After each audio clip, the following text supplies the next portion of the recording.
Welcome, Manuel Paradiso, in my podcast. I'm honored to have you here.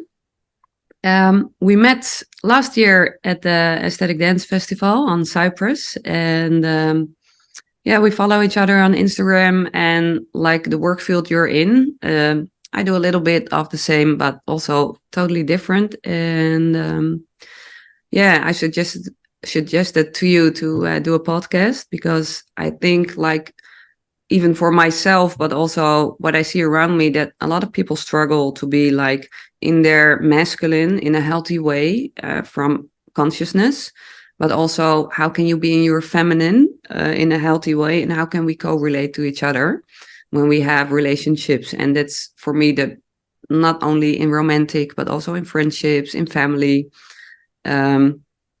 And you're one of the people who are really committed to work in this field. And you work a lot with men. How did you come to be like a teacher in this field? Well, thank you, Caroline, for this introduction. And I'm really happy to be here with you.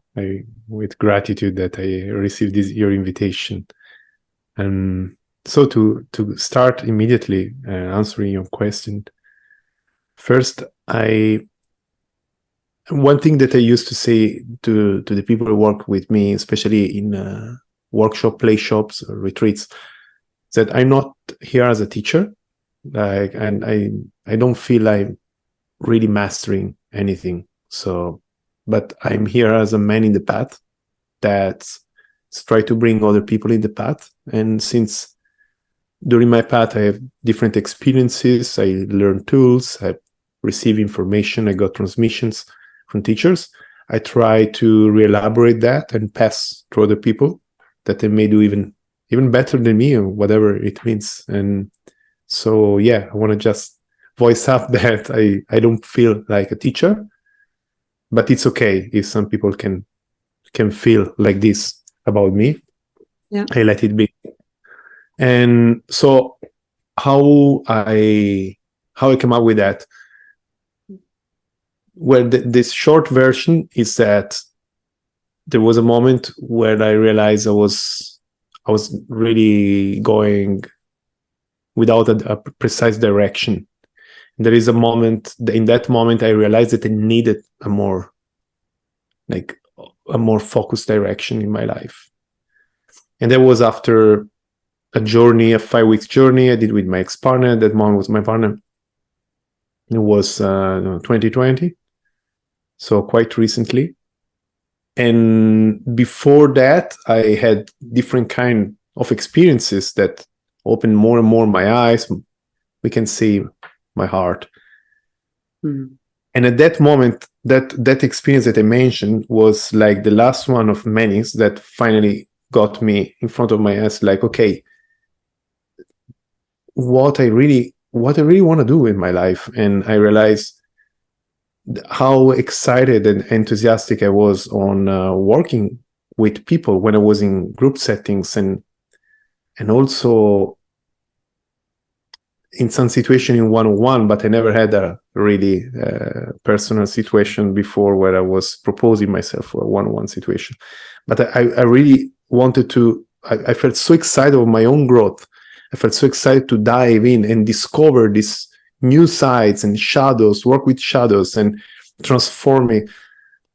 And I understood that with an alchemic work that I want to shout out of everybody, like, hey, join with me, this work is so necessary. And so was my way to invite other people into the journey. And I began with an online course for men, where I was sharing through a Zoom calls, was a 6 meetings with people that sign up from the beginning. Through a series of calls, I was sharing things, knowledge, tools that had been given to me that helped me as a man in my relationships and with women, and with my partner, but also with other men, how to improve the relationship between men. And how did it help? My own intimacy with myself and my sexuality. Yeah. And how did it improve your relationship with your partner and with other men? Can you give an example? Yes. So before my, for example, just taking straight my sexuality, the way I was living my sexuality was more like what I would today I would say less mature or less conscious, less aware, which means I was driven more by the emotions and by the needs of my body, by my sexual energy, without really feeling if that maybe was not necessarily the right way, based not only in the outcomes but in what I actually was feeling before even engaging with that. So I didn't really check it because I was taking for granted that if this is what I feel, I should go for it. And that led me in my past to many different situations where I was just giving away my sexual energy, sexual contacts, and chasing after in a way that was leaking my energy. And but I knew there was a part of me that I didn't want to hear, but it became louder and louder. I knew that I was not really honoring myself. That felt ashamed. And I don't talk about unhealthy shame. Like it was a healthy shame because it was a reminder that I was not really doing things in an aligned way, not from my heart. No, not from the heart. Like, so you were driven by the sexual energy, the chasing, and had like encounters, but in that encounters, you give yourself away. And afterwards, how did you feel afterwards? Afterwards, I felt like once where the typical situation was I was like feeling a sexual need, and I felt there was a woman that I was feeling attract to, but attract to in this sense, it means just that, and sorry to use the just, but I felt like, okay, this can be to satisfy my sexual needs, the need, my also egoic needs of remarking myself how good I am as a hunter, as a man. So if she got seduced, and then I am as a seducer if I can even lead her to sex and have sex, ejaculate. And afterward, most part of this kind of interactions felt like either I want more, and after a while I was losing interest, or either straight away I was feeling immediately loss of interest. Yeah. So withdrawing without even being aware of how much this could keep the trauma alive for them of men going inside them and withdraw immediately after, and also for me of like giving myself away with someone with I actually didn't want any real connection. It was just a way to use this person. So since I felt this was wrong, more and more I couldn't stand anymore this sensation, this voice that was telling me this is not good. So I tried to rationalize that and say that, oh, this is just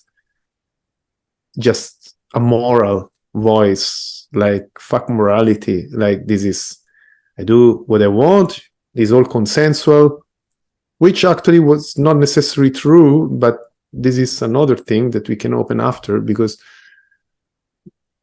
there is a whole chapter about consent. Just because another person say yes or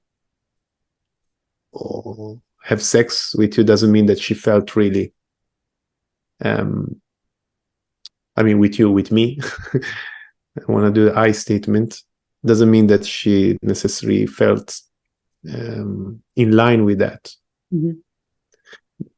so I start to see all these things, and I start to see like how unhealthy this was, especially because I was diving more and more into a spiritual path, so committed to the truth, whatever it means, with a capital T. Mhm. And I couldn't, there was a moment where I couldn't just live that the way I was living my sexuality and in my relationships, partnerships. I couldn't just leave that aside. I Yeah. had, because that's what I was doing. Say, okay, my path, I'm doing this and this, and try to understand, and all the meditating and yoga and spiritual philosophy. And then there is my sexual life and my intimate life, which is another thing, basically. And then one day I realized, no, it can't be. What I mean, it doesn't exist. I'm not living accordingly to my beliefs, to my values. Mm. So why there is so much focus? I mean, why I can't keep my values on that area? And I start to inquire that. And while I start to inquire that, yes, my relationship changed with women, because at that moment I became more aware of how penetrative my aura and my sexual energy could be, Mhm. how manipulative, and also how neediness was there, and how I actually was chasing away the women that I actually liked and inviting women that I actually didn't really like, because it was just out of neediness, was not aligned.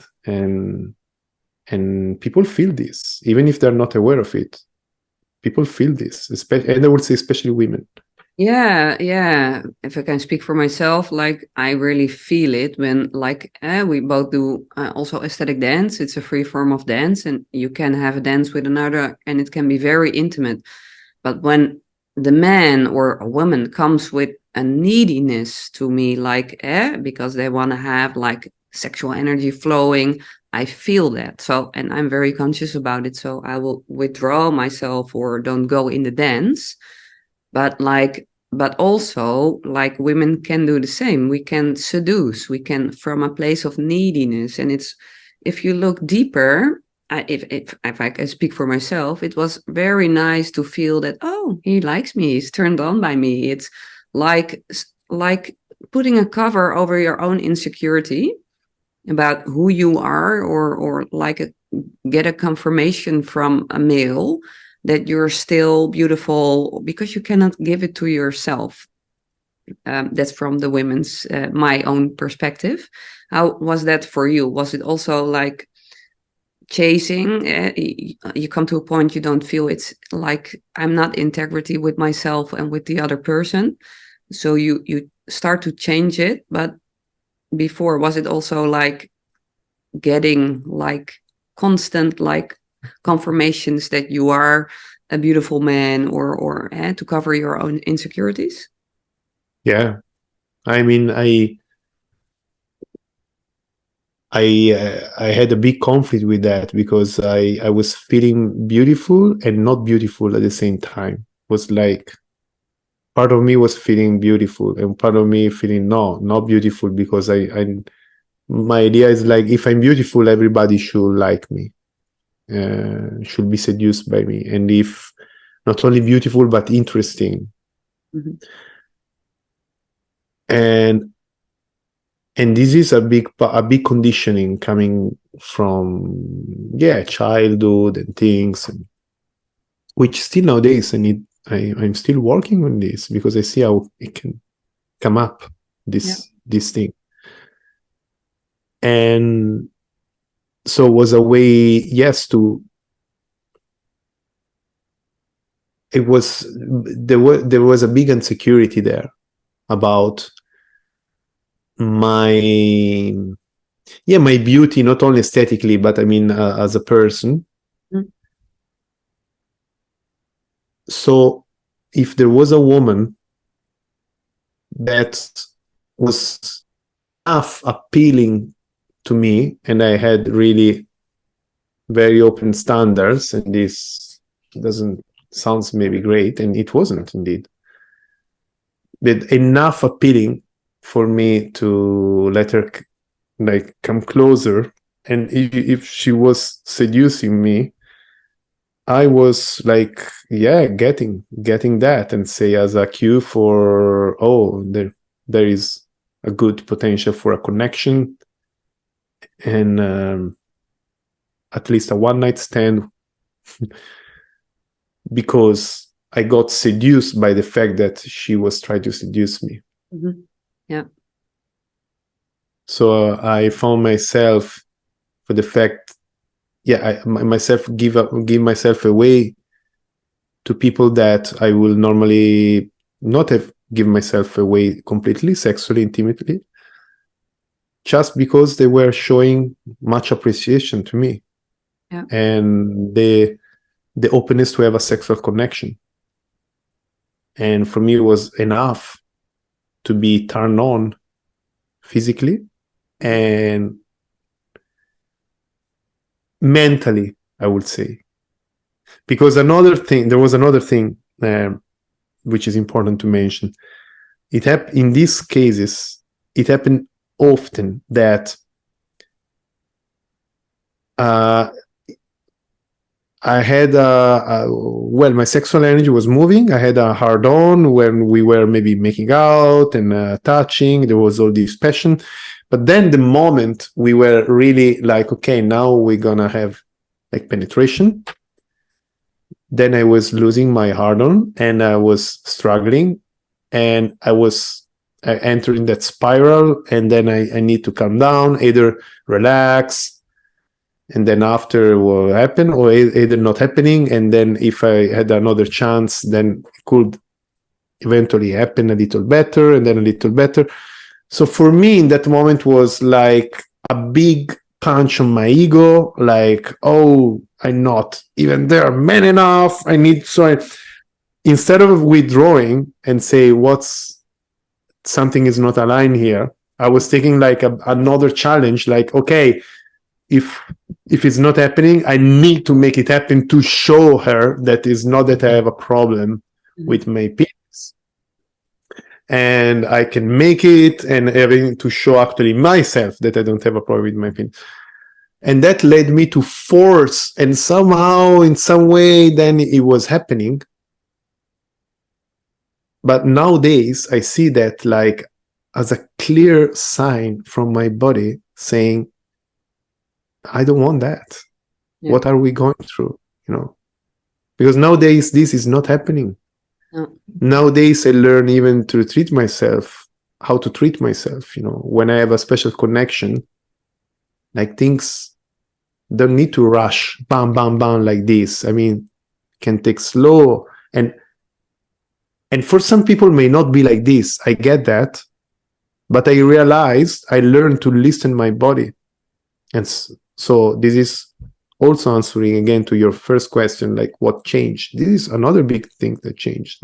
Listening my body and not taking that as a deficit, as a lacking of something, like in that case, the missing of an erection, but rather as a sign of maybe it's not what I want. Maybe I'm not really, I think I'm turned on. I'm turned on mentally. Mm-hmm. My body doesn't want that. Yeah. So why am I pushing into this? And when I start to realize more and more, but it took me a while, but when I start more and more to realize that, was a big aha moment when I understand that no, this is my body that doesn't work like this. It doesn't work like, okay, ready, go. It's like, no. We need to tune in with each other, and it doesn't have to be penetrative, and also feel because if the body is not answering, and many men think they have an issue because of that. Many men think they have maybe erectile dysfunction.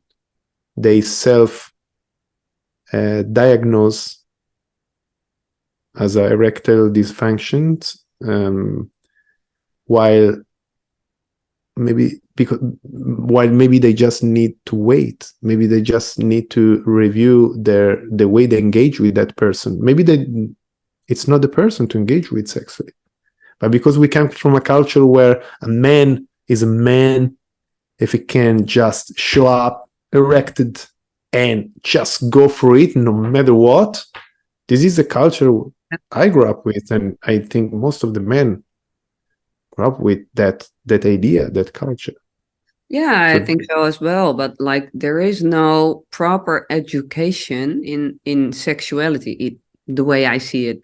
Like, we have the pornography. That's our like videos and images. And yeah, my oldest is 13 now. He's in school, and they have like also images in paper, like very okay, this is how it works, and you can do this and this and this. But like, they don't talk about how do you feel in your body, which emotions do you have. It's very vulnerable to open up this way naked to each other. And but also like, yeah, the energetics, it's sacred energy exchange. So there's no talk still in society about this in schools. And I think it's like, for us, very important to share that we can feel deeper. And yes, of course, you can be aroused, and you can like, you have a meeting, or you have in a dance. And people who start with aesthetic dance are, now, most of the times they have a first intimate dance, they're like totally in love, and because it has to be a connection. Wow. um, but they're not used to letting the sexual energy flow, and realizing that in their body, and we can exchange it in the dance, but you can also feel your own energy without exchanging it with another, even when you're dancing together. And it's like very subtle, but feeling the differences. And I think also for a woman, yeah, it's very sacred to open up. And I did it as well, opening up too soon when your yoni is not ready. And because when it's ready, you don't have to do anything like lubricant or your spit in it, like to wet it. No, it opens up, and you can receive the man as it is. So also for women, we have to slow down and feel. And if you like slightly feel a disconnection, or you getting in your head, then stop and don't have the intimacy, and wait a little longer. And yeah, of course, you were also in the tantric field. You can like, you get more opened up, you can connect deeper in a shorter amount of time, because you learn to be vulnerable, open your heart. But when you are in a partnership and you take a little bit longer, you get to know each other on different layers. And then like the Taoist, the 7 layers, yeah, start by just eye gaze and touch each other's face and give each other compliments, and really feel if you feel safe to go to the next step. And but also like, it's in myself also sometimes, like I can be very quickly and letting my energy and the flow move it. And at the same time, I'm like, yeah, but I can slow down, be with it. And like, a sexual energy is like a wave. So if you're like here, then slow down, just be still, and let it like go down again, and then feel again what it is that you want. I think you brought up many things that I felt like, oh yes, I want to say this and this. Like, beautiful. Thank you for sharing this. And what comes to me, like, I want to connect with the first part when you talk about the ecstatic dance and the connection, and the fact that doesn't mean a connection that there should be necessary sexual involvement, even if it felt sensual, for example, or even if it felt sexual, doesn't mean that then there are other steps. Yeah. So there is a script there that we need to decondition ourselves from.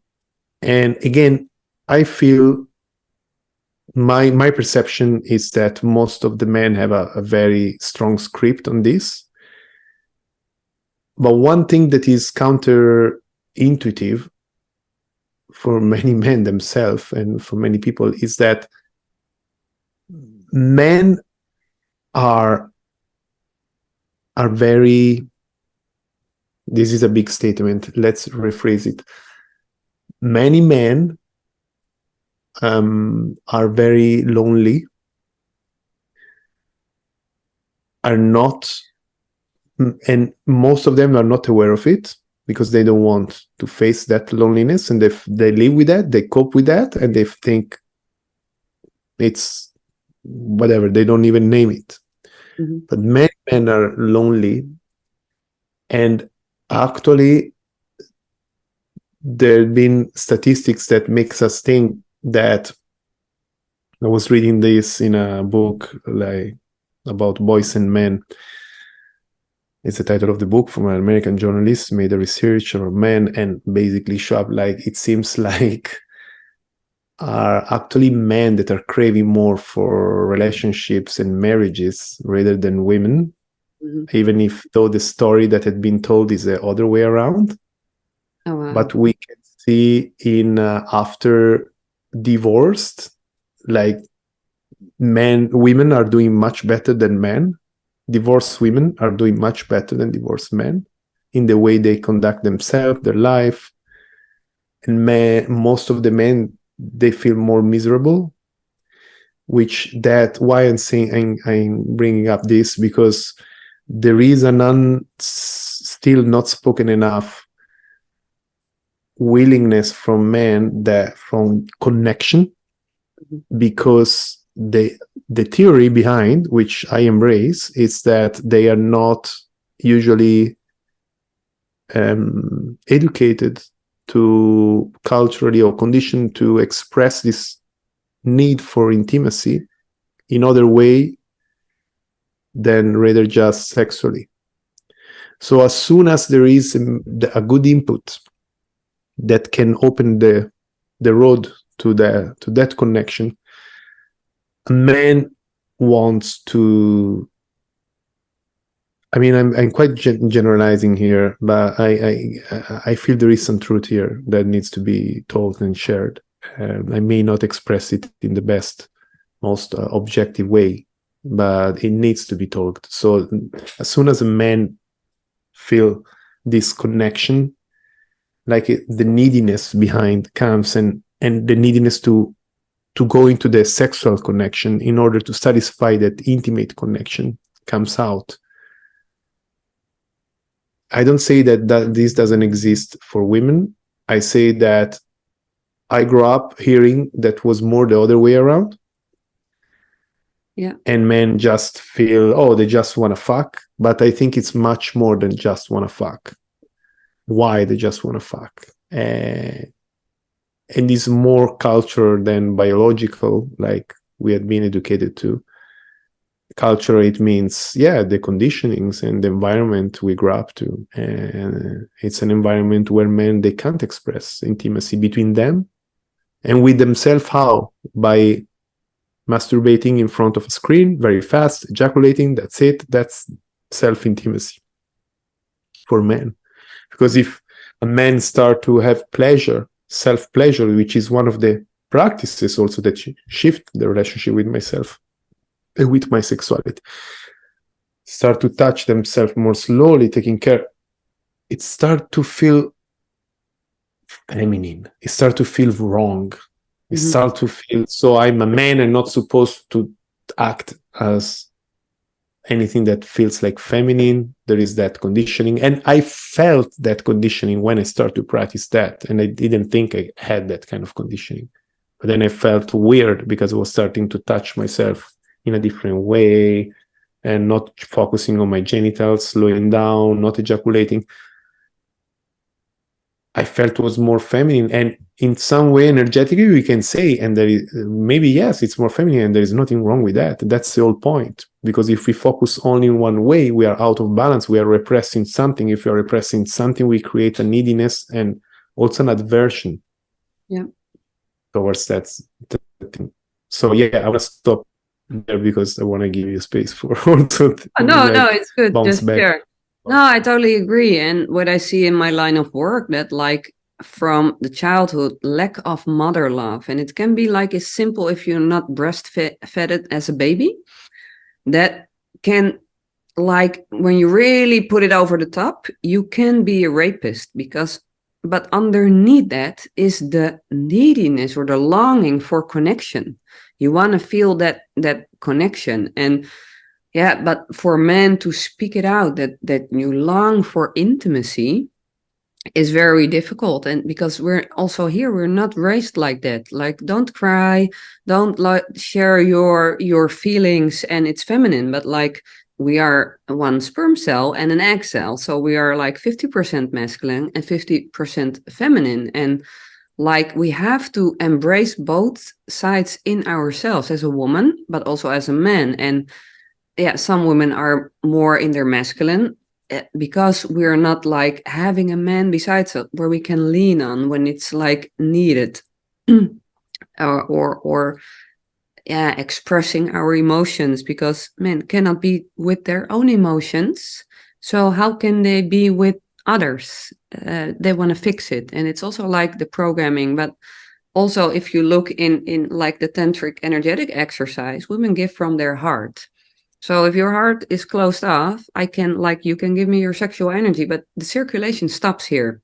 I cannot give it back. And so, of course, men have access from sexuality or intimacy, like that's their opening for intimacy. And women need connection and intimacy first before they can open up sexuality. So it's like, how can, like in partnership, can people come together in the middle and meet each other there? Is that a question? Or... And it's a question. First, I wanna say something about when you say, which is a typical expression and that I hear often, and which has all its meaning, which is not say people that have the closed heart.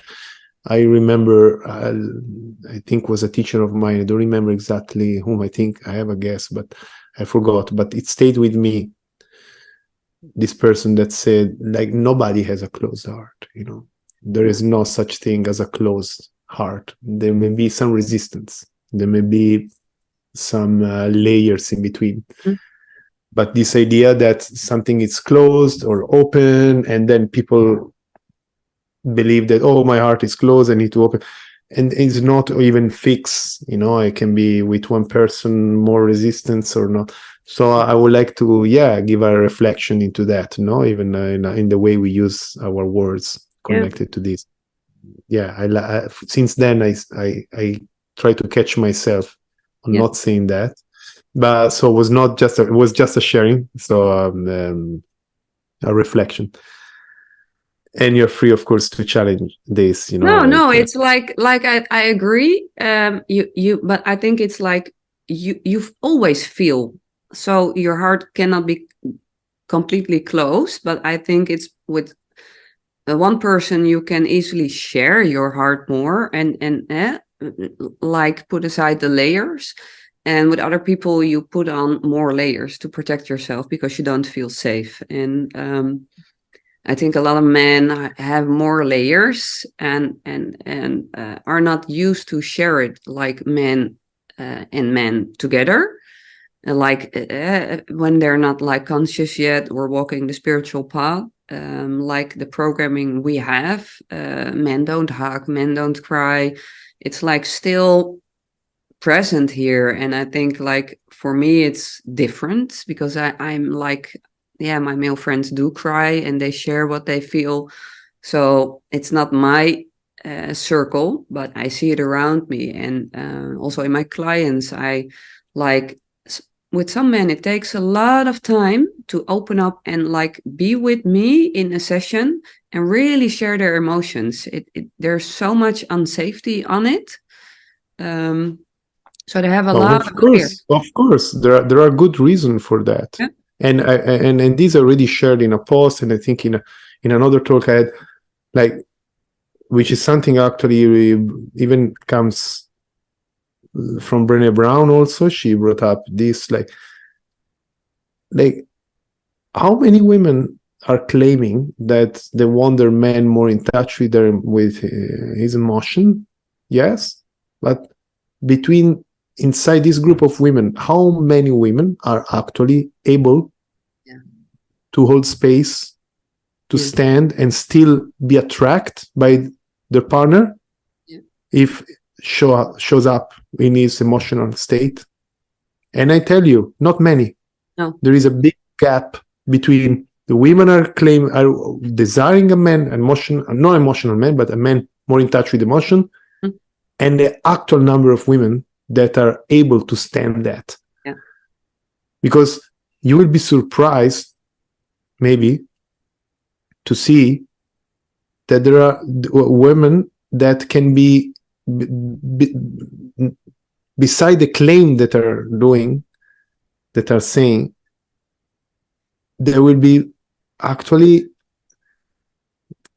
unattracted by, like, they withdraw in front of the man showing the emotion. The same women that say, I want a man more in line with emotion. So there are good reasons why men, it's not only about the conditioning, it's not about the masculine, the unhealthy masculinity conditioning, it's not only about patriarchal models, it's also the same feminist, open-minded, tantric women, the self-proclaimed tantric women, can have big issues with that.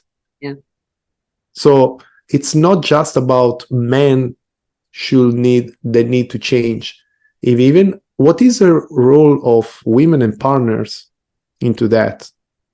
Yeah, I think it's like we women can really emasculate men with our words, with not receiving them, like not holding space in the tears, and then we do the same. Like we're not open because we don't feel safe, or we think or have a programming that the man is capable of carrying himself. And recently I had a talk with someone, and he shared also that the night he was together with a woman, at the night she was like going through a lot, so he put an arm around her, he was present with her, and the next morning he was going through it, and she was like, no, I'm aligned with myself, and not receiving him. And so I was like, wow, like when you're together, if it's a friendship, a romantic relationship, like if somebody goes through something, you will be present and you will be loving. And of course, I'm a mom, so like maybe it's more nurtured in me, and like my kids, if they're emotional, come sit with me and just, if you want to talk, we can talk. But if you just want to cry, it's fine as well. And being the loving presence, but it's a masculine energy. So if we have still wounding towards the masculine, we cannot give the loving presence ourselves. You said something there that also brought me attention. When you say, like, no, we women, we can emasculate men, we can emasculate men. I don't believe that. I don't believe that anybody can emasculate anybody, and not even the other way around. And I know it can be a big thing because we are so used even here to use our language in a way that is looking for like a guilty, no? Like, what's the guilty here? Like, who has to? So by saying what I was saying before, I was not going the direction on chasing for as much passionate I could have been, claiming that before, like about the role of women into that. For me, it means like everybody needs to take his own look into themselves, right? Yes. But doesn't mean that there is one responsible for the pain of someone else. Yeah, no. It looks like this. I know it's for many people it's hard to shift that, but I think one of the pillars of the self-work is to know that everything starts from within us.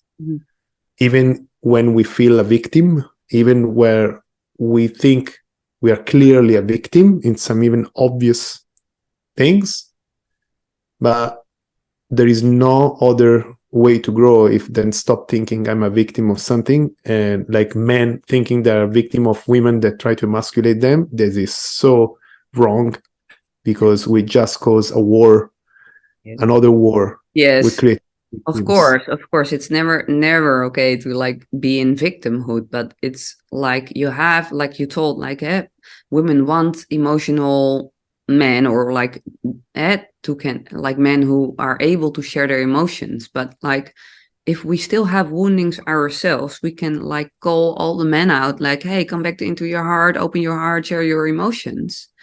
But if we still have woundings, we cannot be there for them as well. So and like both of like men and women, like before you walk the path of consciousness and investigate yourself, and take responsibility what you have did, like, yeah, we can, and emasculate it, of course it's a big word, but like you can hurt the other from your own woundings. And I think the path is always like, okay, what is the other mirroring me? And it's about me. Like if I'm not open and I'm very in my masculine and very hard, I don't feel safe with the other person. But it's the other person is only the mirror for me, where I still have my woundings. And so I always have to take it back to me. So for all the women like who are still pointing at the man that they have to step up, first look at yourself, because when you're safe in yourself and when you're soft, a man will open up to you. Yes. A man, I think it's yeah, it's tricky here, because when we talk about a man and a woman, nowadays I'm trying to also put in questions this dynamic which I played with for so long, but not that I dismiss it, absolutely not. And at the same time, I try to put in question, because for me in this case, what I'm realizing is that rather than try to understand the roles, the masculine, the feminine, for me, which had been also helpful for me until a certain level, but then ultimately I feel that it's working on my own connection with my own heart, which will bring naturally my masculine and my feminine out by themselves organically, and the same for anyone else. So in that sense, then we don't need to worry anymore about the polarity and, okay, now I'm too masculine. Work on yourself, on your presence, on your heart, connect with that, whatever it means. Even work to understand what the fuck it means to connect with my heart. That is a whole work on itself. Like, yeah. It sounds nice, but what it means in practice, right? And the whole discussion can be open here about that. But what I mean is that if we take that as a central point in our life, then we don't get lost too much into concepts and theories on maybe now I'm too masculine, I should be more feminine. Again, these can be good tools to navigate, but I realized that it can be easy to get lost into that and to idealize these tools and to make them a reality which is very far from the flowing of love, which is coming from the heart. Yeah. Very far from an organic growth. And then it's again another way to bring control in the life, putting a structure. So I'm saying this because it can be a good compass for everybody to feel like, okay, am I speaking from my heart? Am I behaving from my heart? And most of the case, the answer, especially in when there is pain or big emotional state, even positive, so-called positive emotional state, most of the part maybe is not. And so, okay, what brought me out of here, out of my heart? How can I go back there, and how can I try to see from a higher perspective instead of just being caught by this dynamic. Mhm. And this will bring answer by themselves rather than just rely on maybe some very rigid model that again can be useful but even misleading often. Yeah, I totally agree. If you only use that model, you have like a tunnel vision. It's much more wider, because it's like if I look back on my journey, the main question is like, is it safe? Can I be me? Can I be my authentic self? Am I present with me? Do I feel what's going on in me, even when I'm triggered? Like, there's a lot of emotions. Can I be present with it instead of lashing out? And even if it's in joy, of course you can, like, I can be very expressive, but it's always come back to, where do I like close off, disconnect for myself from the other person? And that's the main central point. And at the same time, like inner child work, you look at your mother wound, you look at your father wound, and that's like the overall masculine and feminine. I think it's all pieces of the puzzle to make it like your journey complete. But the central point is like, can you be with you? Can you connect with your heart, with your soul, and show up in the world like with the deconditioned version of yourself? Do you know yourself on a very deep level? Yeah, I think this is the most important work, what I want more and more to do nowadays. And the tantric work on polarity is something that still inspires me, and it's been important for me. And I acknowledge also its limits, to just believe too much into that, because we need to remind again that is just another model, and as any model will ultimately will fail in face of the ultimate truth, because no model can really hold this ultimate truth. So what we need, what I feel is like something that I also shared a few months ago. There came this intuition, like rather than work in your masculine, I was talking this to men, no? Like rather than working your masculine, working your authenticity, no? And as I said before, and your masculine will come by itself, and your feminine will come by itself. And because otherwise, I perceive so much mind in many people that work with polarity. And then it's maybe many men, then they work in their masculinity, like taking for granted that if you're a man, you should work in your masculinity. Again, like not necessary, like with masculinity and femininity, right? Otherwise, we keep on perpetuating again an unhealthy model. But I see many men that are really good in embodying this which is even charming and convincing masculinity or male models. But at the same time, when I hear them, I'm thinking about a few models that are out there publicly there as a polarity coach. I feel that is seducing the discussion they're having with the world, but at the same time there is so much mind. And I'm not saying that from a no mind person. I acknowledge the mind because me too, I'm in my mind, but I acknowledging that I don't want to make the mistake to take this as a role models, as inspirations, of course, for certain aspects, but also remind that for me, the ultimate work is the heart work. And heart, there is a big misunderstanding, especially in the male community. Hard work doesn't mean being just soft and just vulnerable, basically weak, and ready to be submissive in front of someone else. That's not hard. I mean, a heartful warrior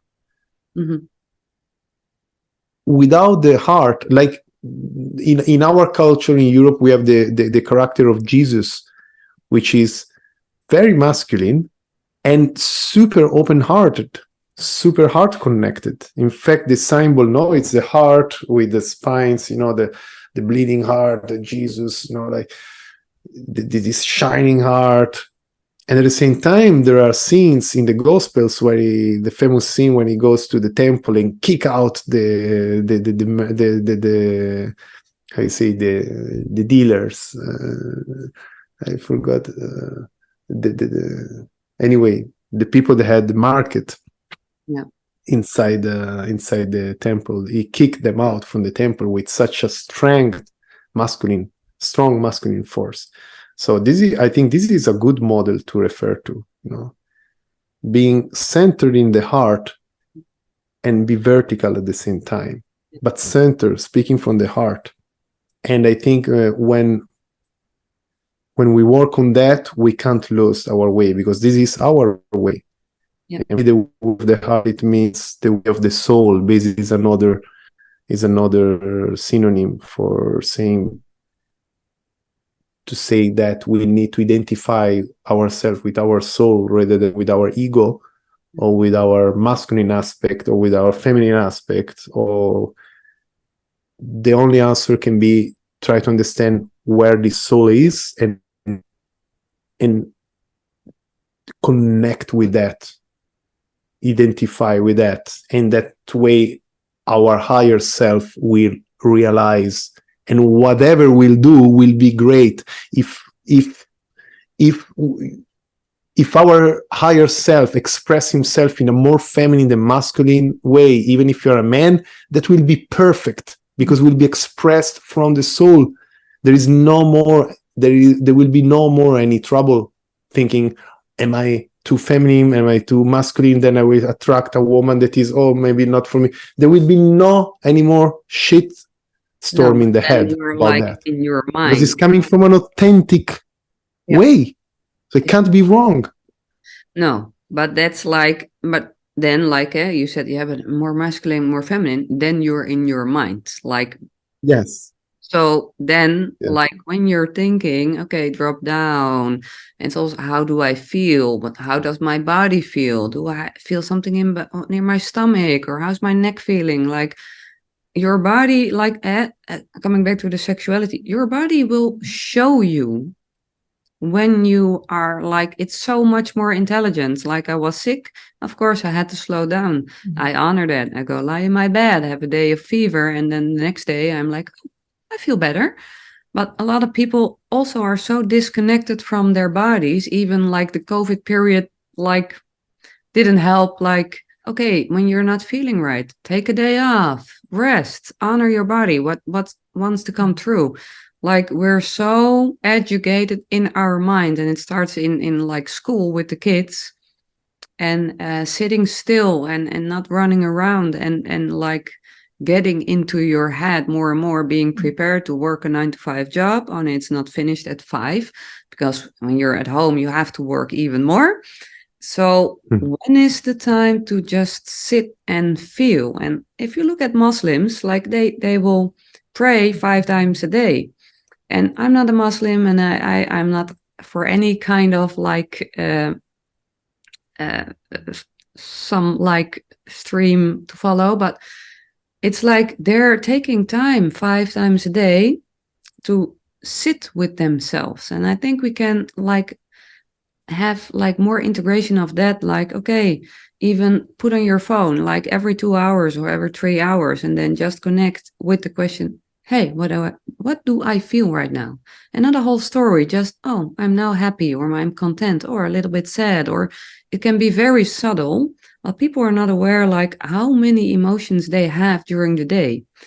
And that it doesn't have to be big waves, but like it's very easy to start connecting with yourself, with your heart, with your body, just to ask yourself, hey, how do I feel? Or rub your arms and connect to your body. And also, do you work with men as well, like on their image, on their body? Because also there is a lot of negative beliefs for women as well? Yeah, this is a great topic indeed, and in my I address this topic in my course, like I did this online course, The Attractive Hero, which I launched it 5 times, and I will relaunch it also next year, where I address also this topic. But honestly, when I work with men, I didn't necessarily work directly with men that needed this specific topic. And again, for me, what's coming, it's always, and I want to, keep stressing this point, going back to the simplicity, because if someone doesn't feel good with his body, is of course something that is coming from distortion of the self, I want to call it.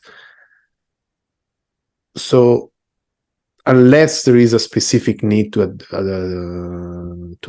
address that topic, but when we work in our, like, connecting with our authenticity, all the rest will consequentially will get in line. The relationship with your body, your relationship with yourself, with your partner, with your sexuality, with your masculine, with your feminine. I understood that like, try to get ourselves out of the way, it's more efficient than try to build another self, which can be a more confident self based on how masculine it's another work which can be done, but ultimately it's important to understand these are way to learn how to play the theater in this life. Okay, I need to play a more masculine role, and then give me the rules, a healthy model where I can play better that role. And so when my woman, that she's in her feminine role, it's a theater. And we need to understand also the rule of the theater, which is great. But what's behind the theater? That's what intrigues me the most. Because if I know what's behind the theater, then I can take away less information and focus in the essence. What is the essence of this theater? What is the essence that will make me go smoothly into this theater in the relationship with my body, as you mentioned, or with anything else? And again, for me, this essence is to understand how to get the ego out of the way as much as we can, heal our wounds, which means see how we are conditioned, see how we are attached to our ego based on some pain, past pain, and disidentify ourselves from that and fall into the mystery, which can be very scary for many people. And the rest will go, for many people, for all of us, I include also myself, I guess the mystery, the big mystery at the end is this big question mark. What the fuck am I doing here? What the fuck am I supposed to do? And so we need give me something, give me a role, give me some rules. I will follow it. And again, yes, that's also like, again, the need of control, like knowing what it is. It's like, and this can be super developed in the spiritual realm. Yes. Like, just because we are doing tantric practices, just because we feel tantra teacher and tantra master, I say we, I talk in the name of other people, doesn't necessarily mean we are really connected with our heart. I give you an example. There was a famous teacher in a country. I don't want to make specific references. There was the lead of a very famous tantric school, and then it all blew up for some scandals and stuff. And basically, what happened after is that this school kind of lost all the prestige, or most of it, and so the talks from people that were reflecting about what happened was that it caught my attention. The main talk was This person was super connected with his third eye, with his ajna, very powerful focus, ajna, and like vision. But this person was very disconnected from his heart. And this was supposed to be one of the best Tantra teacher, in that moment. So what does it mean to be a Tantra teacher? What does it mean to be a Tantra guru? What does it mean to think be a it goes for all. super cool Tantra person if then we are not connected with our heart? And then what brought me into the eyes this and say, so that's not the thing. It can be, okay, a tool, but the main thing, it's something else. If it's still missing after all that work. Yes, I think it's like, yeah, but it's with all the teachers, like I really liked it, which, but I'm not a teacher. No, I'm not. Some people see me as a teacher, some people don't. But like I always share my things that I'm going through to make a horizontal connection with my clients, with the groups. Like I'm human as well, and I'm humble and I don't know anything. I'm struggling as well. So we make it equal.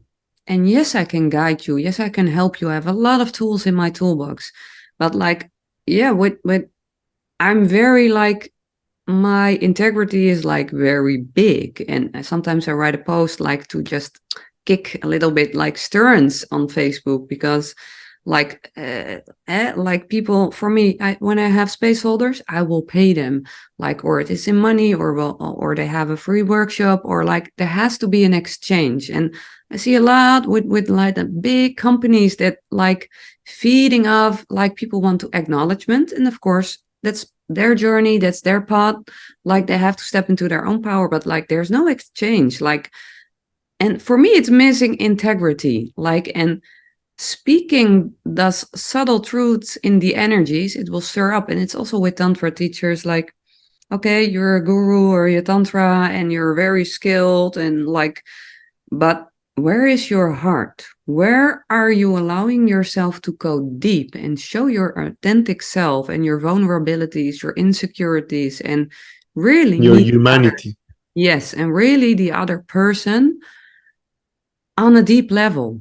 And are you okay with your own insecurities? Are you willing to open up? And it's like, because the only way is to open and to like speak your truth even more and share everything that's inside of you. Even when you're like, oh, my little girl's popping up and I'm a little like, oh, shy right now. Do I dare to express it and meet myself in that? And it doesn't matter if you can receive it or not, but it's like being real. And that's like with love for yourself from your heart, accepting who you are until the core, and then like you can meet the other. I think there's no other way. Yeah, put on some lights. Meanwhile, it's been dark here. Yes, it's really there. Yeah, being real, and I guess the big quest in any path can be the tantric yogic, can be the Taoist, Christian, whatever. It's what does it mean, to be real, which means what does it mean to be true, which means what does it mean to be, and whatever, and then every path try to give some tools or question to access that feeling.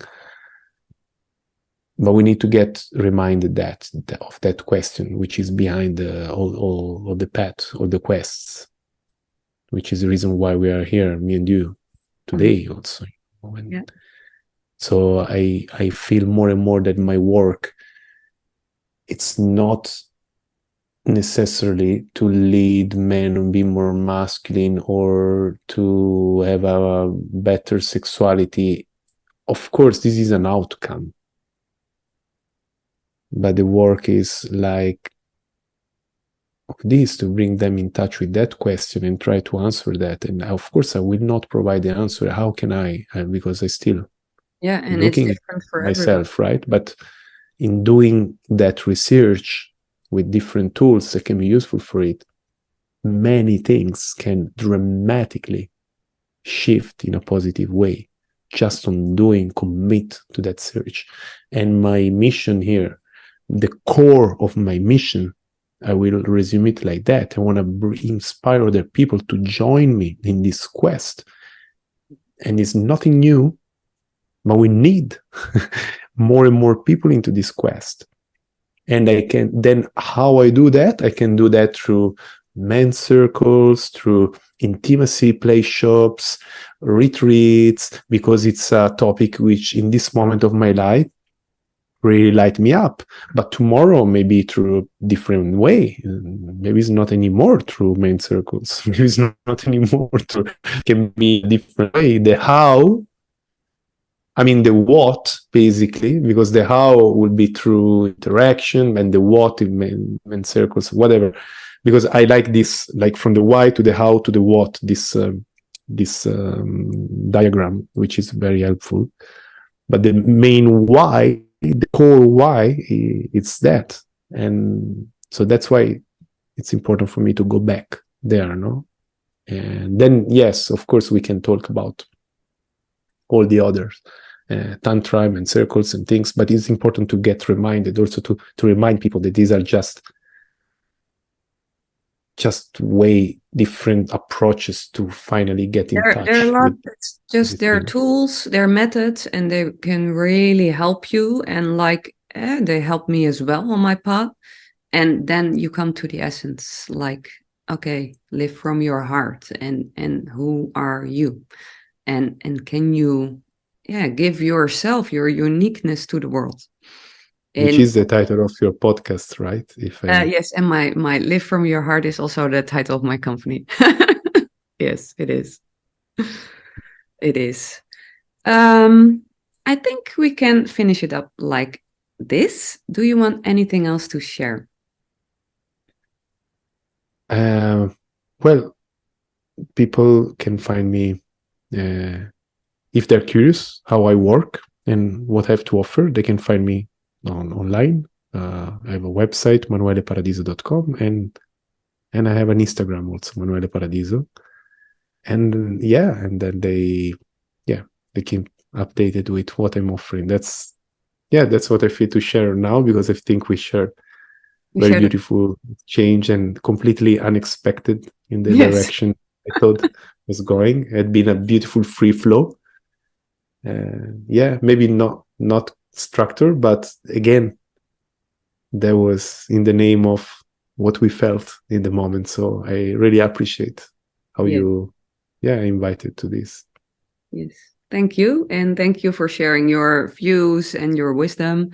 And I love it as well if we just go in the flow. And that's also my intention for every podcast. Yes, of course we have subjects, but I really want to speak out or speak about subjects they're really like for the collective, and people can like really get something from it. So I think we did a nice job.